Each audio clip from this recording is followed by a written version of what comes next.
There has never been an atrocity the TPLF did not commit against Ethiopians and Ethiopia. Property and assets it did not plunder. Treachery and deceits it did not concoct during its 27-year rule. That was, of course, until its atrocities became superfluous and swept away the mafia clique from the palace at Arat Kilo. Before the deluge that wiped them out from power, however, the TPLF had committed unthinkable and unimaginable human rights violations that any human being would ever contemplate to carry out, let alone commit them across the country. ጨለማ ቤት አስገብተውኝ ልብስን አውልቅ ሱሪ አውልቅ ሸሚዝ አውልቅ ጫማ ካልሲ ሁሉ ሳይቀር አወለቁ እንዳውልቅ አደረጉኝ ካደረጉ በኋላ አንቺ አለሽ እንደ ሴት እኮ ነሽ አንቺ እኮ ለመሆን ብልት አለ እንደ ብሎ ብልቴን እስከና ዘርፍሬው ድረስ ወደ ታች ቆጥተው ያኔ በተለይ የግራ የዘር ማመንጫ ወይም ቆለት ነው የሚባለው እንግዲህ ተበላሽ ይሄ የሰው ዘር እንዳይራባ ማድረግ እንጃ ሂትለር ምናልባት ሰርቶት ይሁን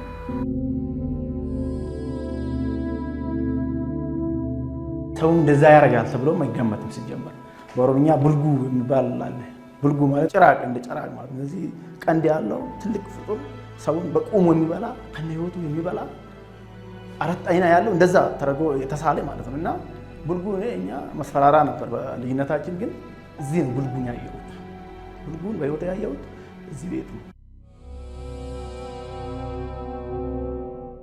This clique is averse to unity, harmony, and brotherhood of the people.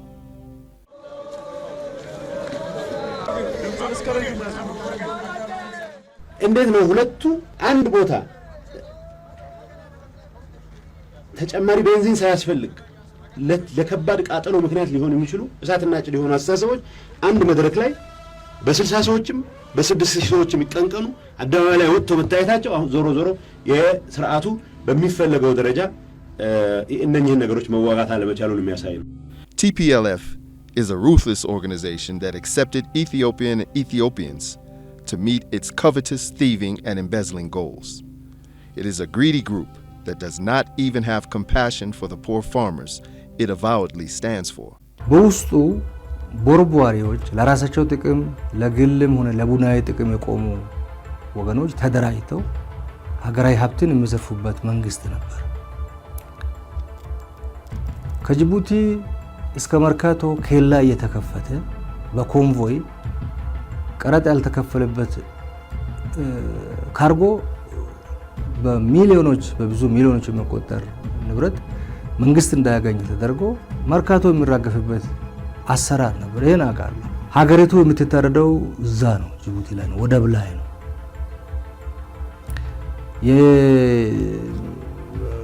የኢትዮጵያ ሸቀጥ ዋጋ የሚወሰነው ጅቡቲ ላይ ነው። እነዚህ የተደራጁ የዘረፋ ቡድኖች ፈለጉትን የሚያደርጉት እዛ ነው። የሚወጣው እዛ ነው።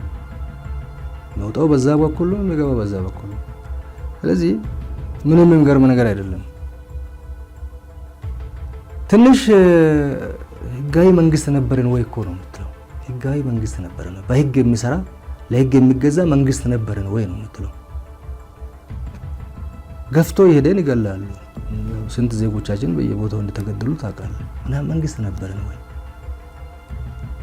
እቺ ሀገር ተሸክማ የኖረችው ኢዳ አይደለም፣ ከባድ ኢዳ ነው። For this group, the value of things is measured by the amount of money that they could secure. Not only did the TPLF siphon off the money allotted to the Grand Ethiopian Renaissance Dam, which is a source of hope and inspiration for Ethiopians, but they unashamedly resorted to fabricating lies as usual. በህዳሴ ግድብ ጉዳይ ላይ ኦሬዲ አሳልፎ የሰጠው አብይ አህመድ ነው። ስለሺ በቀላ አሳልፎ አልሰጠ፣ ገሌ አሳልፎ አልሰጠ። ይሄን ያውቃሉ፣ ዝርዝር ነው የሚያውቁት። አጠገቡ ማለት ይወያዩበት የነበረው ቋንቋ ይግባው አይግባው አላቅም፣ ግን እዛ ላይ ሆኖ መድረክ ላይ የሆነ ነገር ይል ነበር አይደለም እንዴ? ተስማምቶ መጣ። ከዛ ኢሚዲየትሊ ጫጫታ ግብጾቹ አይዋሹም። As the Ethiopian saying goes, a witness for the rat is the chick. So, the spokesperson of TPLF, Getachew Reda, not satisfied with his lies and deceptions, tries hard to justify and defend the lies and fabrications of others. The barbaric, oppressive, and dictatorial group that still upholds the principle repeat a lie often enough, and it becomes the truth. Consolidated its old practices, even after it was chased out of power through the combined effort of the people, and entrenched itself in the regional capital, Mekelle. They committed inconceivable and unanticipated attacks at a time when the deep wound the TPLF inflicted on Ethiopia and Ethiopians was not even dry. In the middle of the night, the group brutally attacked the Northern Command, which had been protecting the people and fixing their problems. ሰሜን እዝ የትግራይ ክልል እርምጃ ሲወስድ የመቅደም ሁኔታ ነው። የሰሜን እዝን ከተባበሩት እጃችን አናነሳም ካሉት የእዙ አባላት ጋር በመተባበርና ሊተባበሩ ፈቃደኛ ያልሆኑትን ደግሞ በኃይል ተልኳቸው እንዳይወጡ ዲሞቢላይዝ ወይም ደግሞ ዲስቴብላይዝ በማድረግ የተደረገ እንቅስቃሴ ነው። በጣም ፈጣን የሆነ እርምጃ ነው የተወሰደው። በኦልሞስት በ45 ደቂቃ ውስጥ እዙን በሙሉ ለመቆጣጠር የተቻለበት ነው። ሰሜን እዝ ኮንቴን የተደረገው ቢኮዝ የመከላከል ነሰሰሪ መከላከል ስለነበረብን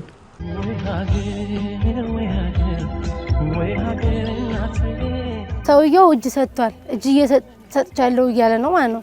በዛን ሰዓት ግን እነሱ እርምጃቸው የነበረው በታንክ የመርገጥ ብቻ ነበር ማለት ነው። ስለዚህ ሰውየውን ያው በታንክ ደውበታል ማለት ነው። ይሄ ሁሉ እንደተጠበቀ ሆኖ የከፋው ነገር ግን ሰሜን እዝ ላይ ጥቃት መፈጸሙ 21 ዓመት አብሮ አንድ ጉርጓድ የቀብሮ ጉርጓድ ውስጥ የኖረ ሰው የሚያውቁት በእጃቸው ያደገ ሁሉ ነገራቸው እርሻ ሲመጣ የሚያርስ ጉርጓሎ ሲመጣ የሚጎለጉል እህል ሲደርስ የሚያጭድ ያጨደውን ወቅቶ ጎተራ የሚያስገባ አንበጣ የሚከላከልለት ኮቪድ ሲመጣ ኮቪድን የሚከላከልለት የሰሜን እዝ ባለበት ቦታ ላይ ሰራዊቱ ትምህርት ቤት ያልሰራው ቦታ የለም። ቁማችንን ብቻ አይደለም ሬሳችንንም ነው ጅብ ያስበሉት። እሱ ብቻ አይደለም ከገደለኝ በኋላ ልብሴን አውልቆ ሬሳ ላይ እንዴት አድርገን አንተ ያጨበጨብክ የምትጨፍረው? ያጨበጨቡ ነው ጨፈሩበት።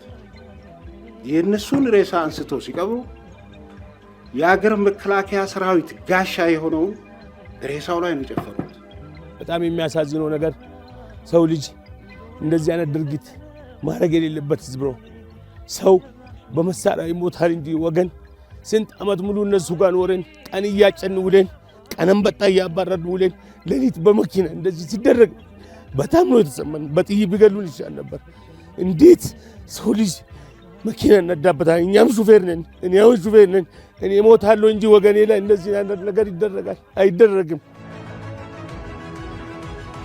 ሰራዊቱ ላይ የደረሰበት ግፍ በዚህ ቋንቋ ሊገልጽልህ አልችልም። ምናልባትም ወያኔን የሚያውቅና ይሄ ማፊያ የሆነው ግሩፕን የሚያውቅ የሰው ልጅ ሊያደርስ ይችላል ተብሎ ከሚታሰበው ግፍ በላይ ምናልባትም እኔ ይሄን ያክል ድረስ ሊሄዱ ይችላሉ ወይ ብለህ የሰው ልጅ አይምሮ ከሚያስበው በላይ ግፍ ነው የፈጸሙት። ሴትን የሚቆርጡ ሴት እናት ነች፣ አገር ነች፣ ሴት እህት ነች፣ ሁሉ ነገር ነች። ግን ጡት አይቆረጥ፣ በብልት ብላ አይገባም። የተለያየ ነገር ነበር የማይደረግ ነው። ሰሜን እዝ ማለት ምን ማለት ነው? ወታደር እኮ አለን። ሰሜን እዝ ማለት እኮ ለትግራይ ህዝብ ጋሻ መከታ ሆኖ 20 ዓመት የጠበቀው ማለት ነው። ያ ሰራዊት ለሰራው ውለታ እንኳን ሲባል ቢያንስ ጡት ከመቁረጥ መሄድ አልነበረባቸው። The shameless persons do not have, however, scruples when they call the nations, nationalities, and peoples of Ethiopia esteemed on the media after humiliating and massacring members of the defense force who were the pride of the nations, nationalities, and peoples of Ethiopia. የተከበራችሁ የኢትዮጵያ ብሔረሰቦችና ሕዝቦች ይህ የክህደት ታሪክ በከፋ ደረጃ መቀጠሉ በፊት እንዲቆም ሁላችሁም የራሳችሁን ትግል እንድታካሂዱ ጥሪያችንን እናቀርባለን። እኔ እነሱ ብቻ አይደለም አእምሮአቸው ሁሉ መፈተሽ አለበት። ምን አይነት አእምሮ ቢኖራቸው እኔ እንዲሞቱ አልፈልግም። ተይዘው አእምሮአቸውን ሲጠና እንዲኖር ነው እኔ የምፈልግ። ምን አይነት አእምሮ ቢኖር ነው? በደቡብ ትግራይ በራያ በኩልም የመከላከያ ሰራዊቱ እና መሬት አስመላሽ ክልል ሰራዊቱ በአንድ አቅጣጫ ውጊያ ጀምሯል። በበርካታዎቹ የኤርትራ ወሰኖች አዋሳኝ ቦታዎች የሻዕቢያ ሰራዊት ሲወጋን፣ በራያ በኩል ደግሞ የመከላከያ ሰራዊት እየወጋን ይገኛል። አንድ ባለጸጋ ሀብታም ሰው ዘበኞች አሉት እንበል፣ ቀጠረ ዘበኞች። እነዚህ ዘበኞች ግቢውን ይጠብቃሉ፣ ቤቱን ይጠብቃሉ፣ ቤተሰቦቹን ይጠብቃሉ፣ ንብረቶቹን ይጠብቃል። ያ ባለ ሀብቱ ሀረከሱም አልፎ ይንከባከባሉ። የጓሮ ወይም ከግቢ ውስጥ ያለውን አትክልቶች ይንከባከባል እንበል። ባለ ሀብቱ ወይም ደግሞ ባለጸጋው ሰክሮ መጥቶ ይሆን አሞት ይሁን ዘበኞቹን ከጨፈጨፈ በኋላ ጅብ ገባብኝ፣ ውሻ ተደፈርኩ፣ ተዘረፍኩ፣ ጎረቤት መጣ፣ እንደዚህ መጣ ማለት ይችላል። ይባስ ብሎ መክሰስ ይችላል። አሁን እኮ የሆነው በጣም በሚገርም ሁኔታ ሰራዊት ግን መተህ ጠባቂን መተህ ስታበቃ እከሌ ዘረፈኝ፣ እከሌ ወረረኝ፣ እከሌ ገባ፣ እንደዚህ ሆንኩ የሚባልበት ጊዜ እኮ ነው። ካላፍረት ሞራል የለም።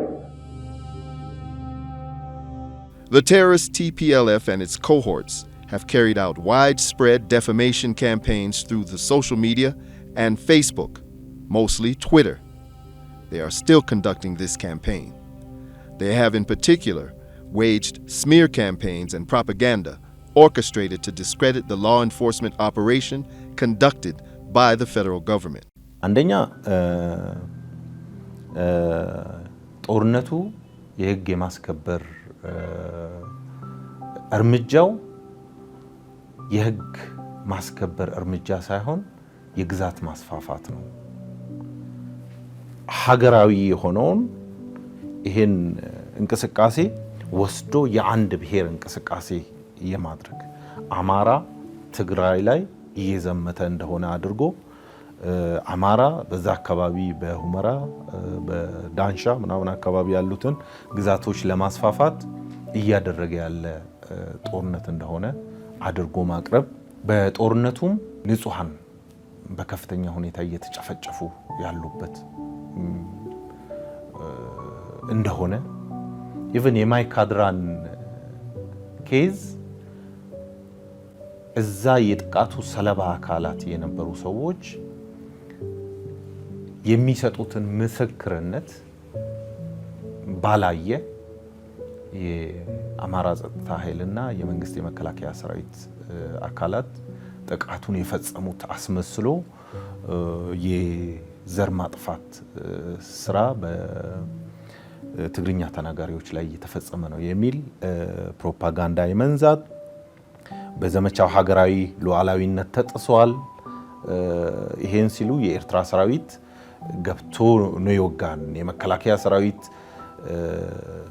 ነው ያሸነፈን ላለ ማለት የኤርትራ ሰራዊት ገብቶ እያጠቃን ነው የሚገኘው የሚለውን ያነሱ ነበር። በሌላ መንገድ የሚያነሱት የትግራይ ተወላጆች በሀገሪቷ የጥቃት ሰለባ እየሆኑ ነው የሚል አጀንዳ የሚያራምዱ ነበር።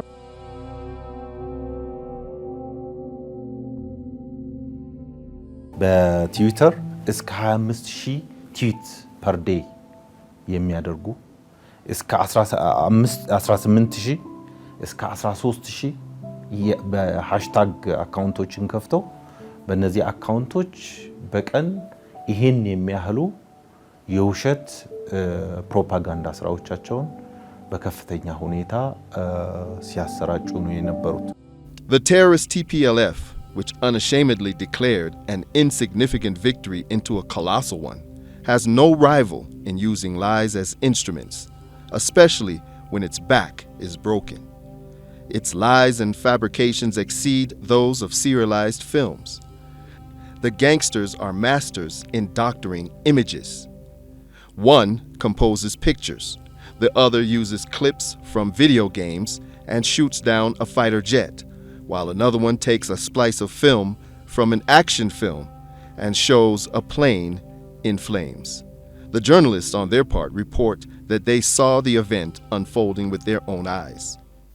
ሰላም ጤና ይስጥልኝ የድል ዜና በአብይ አድ ከተማና አካባቢዋ በንጹሃን ዜጎች ላይ ድብደባ ለማካሄድ የተላከው የጠላት ተዋጊ ጀት በትግራይ የአየር መከላከያ ኃይል ተመትቶ ወድቀዋል። ጽንፈኛ ቡድን በትግራይ ሚዲያ የኢፌዴሪን አየር ኃይል መትቼ ጥያለሁ ብሎ በሚዲያቸው የተለመደውን ዲስኩር አሰምቷል። አንደኛ ትግራይ የራሱ የሆነ አየር ኃይል የለውም። የራሱ የሆነ አየር ኃይል በሌለበት ወቅት ላይ በዓለም አቀፍ ሚዲያ ላይ በአየር ኃይላችን የኢፌዴሪ አየር ኃይልን ተዋጊ ጀት መትቼ ጥያለሁ የሚለው ዜና የተለመደው የሰሞኑ የተሳሳቱ ዘገባዎች አንዱ አካል መሆኑን ነው የሚያሳየው።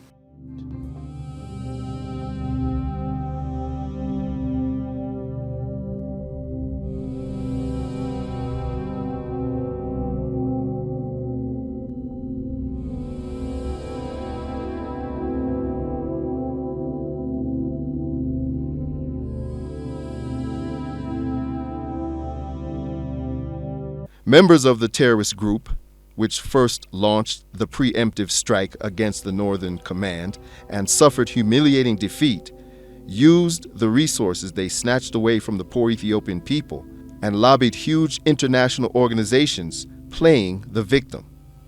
They claimed attack by white phosphorus at one time and by an unknown chemical at another time. ህዝባችን እኮ እንደ በኬሚካል እያለቀቀ ነው በኬሚካል ኬሚካሉ ይሄ ባይዘው አሁን ድሮኑ ላይ የተጠቀሙበት ጃፓን ላይ አሜሪካ የተጠቀመችው ነው እየተባለ ነው ሂሮሺማና ናጋሳኪ ማለት ነው የትግራይ ላይ የተጠቀሙት ኬሚካል ነው እንግዲህ ያስበው በጦርነት የተከለከለ በህግ ማለት ነው The government of Ethiopia has, however, revealed the truth by exposing the white lie about the use of white phosphorus through the Ministry of Foreign Affairs. The terrorist group also brought to the fore a female fighter called Mona Lisa, falsely alleging that she was a victim of sexual assault and rape.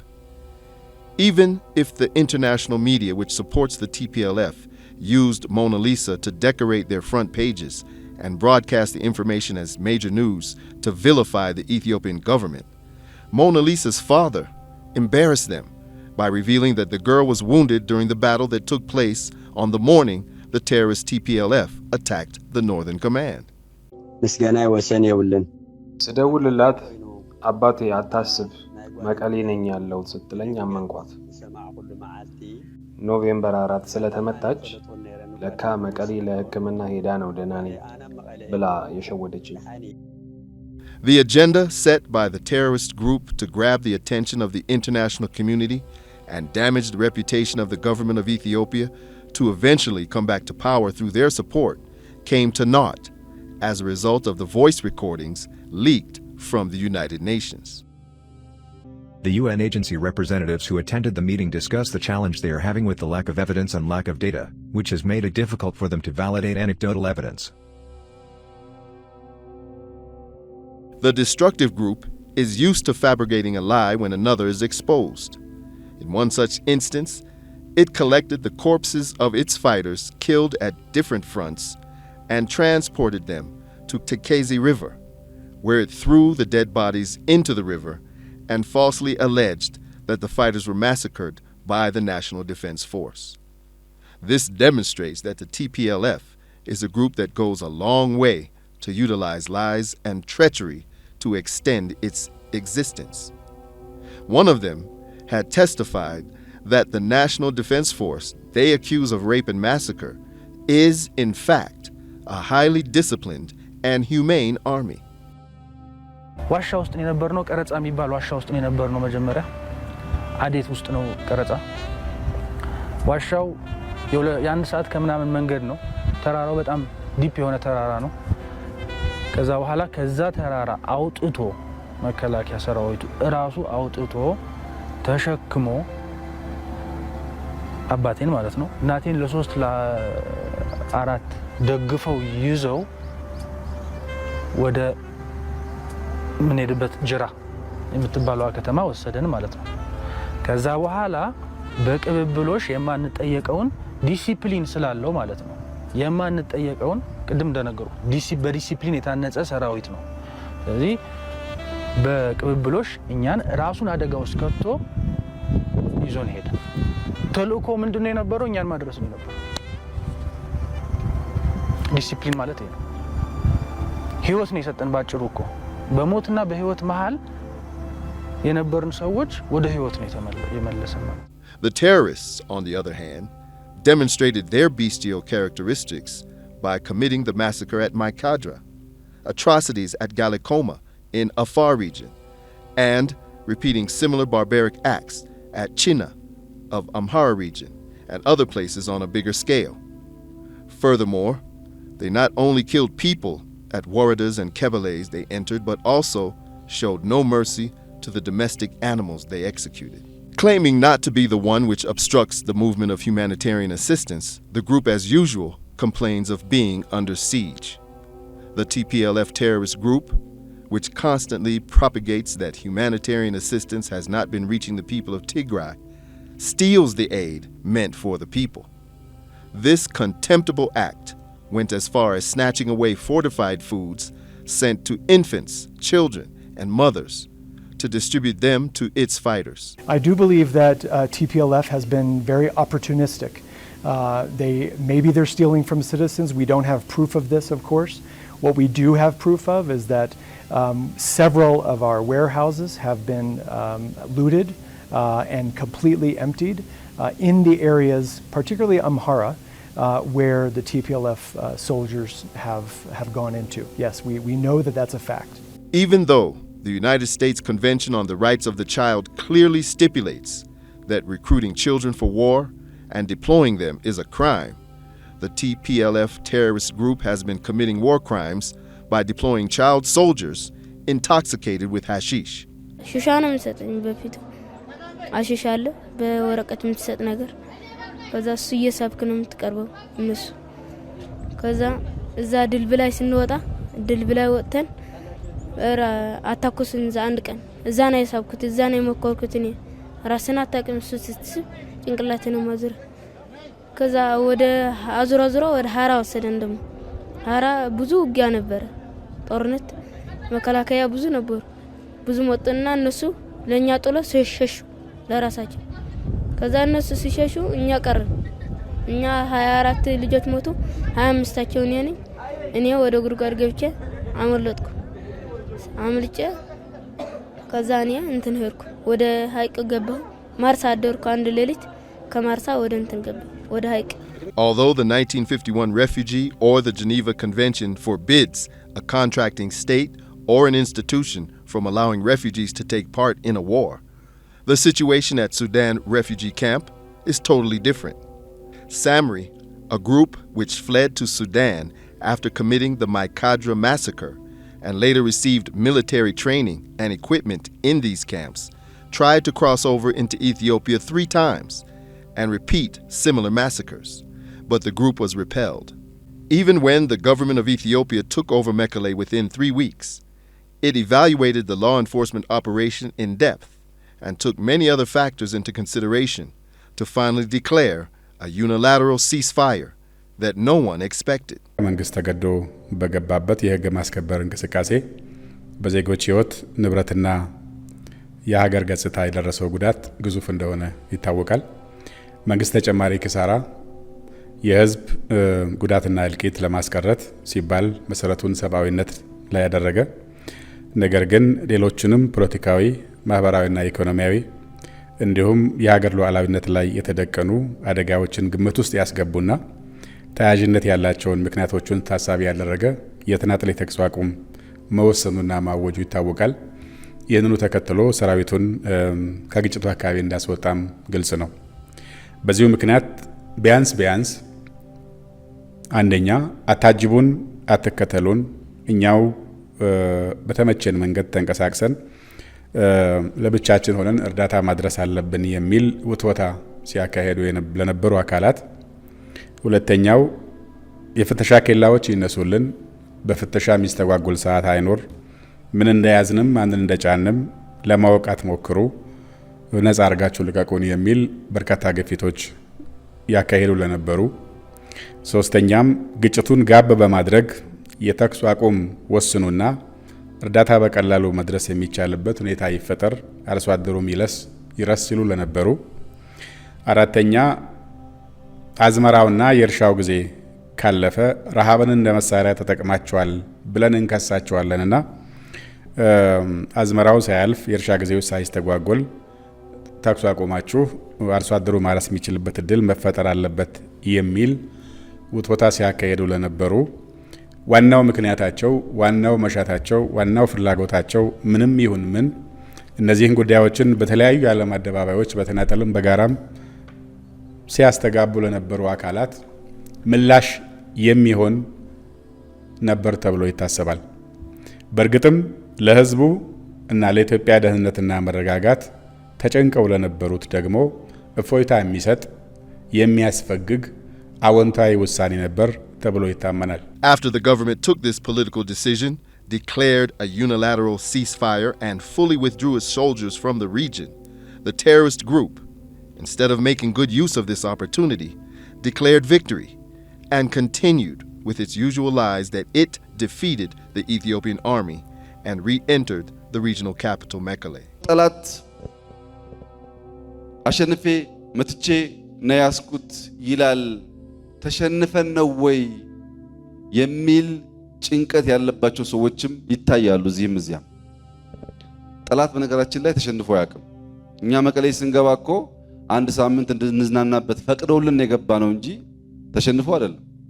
በየቀኑ ይደመስሱናል፣ በየቀኑ ያጠፉናል፣ በየቀኑ ይገሉናል። በየቀኑ እኮ ምን ሸነፈው በፌስቡክ እና በትዊተር እና ብዙ ሰርፕራይዝ በተለይ እናንተን የሚያደርግ አይመስለኝም። ምክንያቱም እያጠቃን ስንሄድ እንኳን እናንተ በቅርበት ሪፖርት እያደረጋችሁ የሚዘገበው ነገር አሸነፍን፣ 23ኛ እንደመሰስን፣ 25ኛ እንደመሰስን፣ እንትናን ገደልን፣ አበባውን ገደልን፣ ባጫን ማረክን። አታቁም። ይሄ ኃይል አሁንም ቢዋሽ መደነቅ የሚያስፈልግ አይመስለኝም። The cheaters not only claimed that they victoriously entered Mekelle, but also paraded members of their militia and special forces wearing the uniform of the Northern Command they looted, and falsely claimed that they were prisoners of war. በየአካባቢው እስከ መጨረሻው ሲዋጋ የነበረው ኃይላችን እሱን ከደመሰሰው በኋላ ህፃናትና ነፍሰ ጡሮችን ፊት በማሰለፍ እነዚህን ህዝቦች መምታት አልችልም ብሎ ሰራይቱ አንዳንዶቹ እጅ የሰጡትንም ጭምር እና በፊት በልማት ላይ ያሉ ሳይቀር አስገድዶ ያዛቸውን ኃይሎች ጨምሮ በብዙ ሺዎች ያባዛ እኛን የሚችለን የለም፣ የናክል ኃይል ማርከናል፣ የናክል እንደዚህ አድርገናል በሚል ሌላው ሁሉ የህዝብ ማደናገሪያ ስልቱ ስለተቀማ አዲስ አጀንዳ አድርጎ ያዘው ይሄንን። ይሄን ደግሞ የኢትዮጵያ ህዝብ ጠንቅቆ ያውቀዋል። ምክንያቱም በሁሉም ግንባሮች የተዋጋውን ሁሉ ብንሰበስብ፣ መሳሪያ የታጠቀውን ሁሉ ብንሰበስብ፣ ዩኒፎርም የለበሰውን ሁሉ ብንሰበስብ በብዙ መቶ ሺዎች ምርኮኞች እና የጁንታው የኃይል ስብስብን በሚዲያ ማቅረብ ይቻላል። የኛ ዓላማ ያ ስላልሆነ በወሳኝ መልኩ በተከታታይ ሲዋጉ የነበሩ የተያዙ እና በወንጀል መጠየቅ አለባቸው ተብለው የተገመቱትን ብቻ ሴሌክት አድርገን በአግባቡ ያለም አቀፍ የምርኮኛ አያያዝ ሰብአዊ ህጎችን ማዕከል አድርገን ወደ ደጀን ቦታ ላይ መጥተው ማንኛውም ኢትዮጵያዊ የሚደረግለትን እንክብካቤ እየተደረገላቸው ትምህርት ተሰጥቷቸው አብዛኞቹ በዛ ኃይል ተገደው ወደዚህ ድርጊት እንደገቡና የኢትዮጵያን ህዝብ ይቅርታ በመጠየቅ ወደፊት የህግ ማስከበር ዘመቻውን ስኬታማነት እኔም የበኩሌን አስተዋጽኦ አበረክታለሁ። ይህ ኃይል የጋራ ጠላታችን ነው። ፖለቲካል ውሳኔ ነው፣ ወታደራዊ ውሳኔ አይደለም። የፖለቲካ ውሳኔ ቢቀየር ቢባል ሰራዊቱ አሁንም መቀሌ መግባት ይችላል። ሁላችሁም እንደምታውቁት ሚሳኤል በነበረበት ጊዜ፣ ሮኬት በነበረበት፣ ታንክ በነበረበት፣ ሁሉም አይነት መሳሪያ በነበረበት አስቀድሞ ቦታ በተያዘበት ጊዜ እንኳን በ3 ሳምንት ተገብቷል። ትንኮሳ የሚያደርግ ከሆነ መልሰን እኮ መቀሌ መግባት እንችላለን። ዛሬ የሚከለክለው ነገር የለም። ነገር ግን የሚመጣው ጉዳት ምናልባትም የእጥፍ ነው የሚሆነው ከዛ ከበፊቱ ማለት ነው።